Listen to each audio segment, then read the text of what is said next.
good day po sa inyong lahat at sana'y nasa mabuti kayong kalagayan at patnubayan po ng ating buong may kapal ang bawat isa sa atin.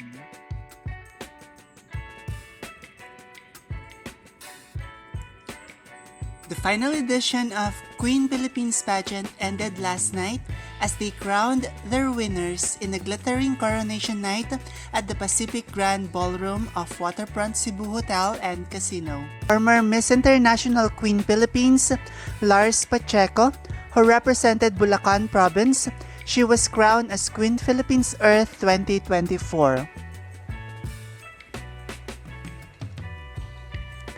Lars Pacheco, Queen Philippines Earth 2024 representing Bulacan Province, was crowned Queen Philippines Earth 2024.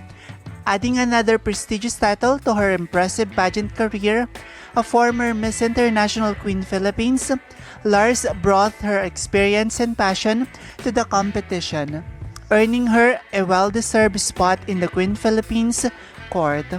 Known for her strong advocacy for environmental conservation, Lars' platform resonated deeply with the pageant's mission, making her an ideal choice for the Queen Philippines Earth 2024 title. Throughout the competition, Lars showcased her elegance, confidence, and deep commitment to protecting the environment, all of which made her a standout contestant. Her crowning is a recognition of her dedication to both her community and the planet, and she is now ready to lead environmental initiatives on a national and international level. Lars' journey is an inspiration to many, showing that with passion and perseverance, one can make a significant difference in the world.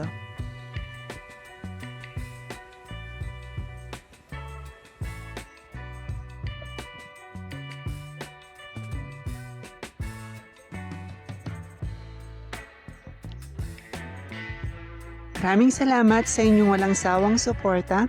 Hinihiling ko ang inyong tulong sa pag-like, pag-komento at pagbahagi ng aking munting channel. Pagpalain kayo ng may kapal sa inyong kabutihan at pagmamalasakit. Bye-bye!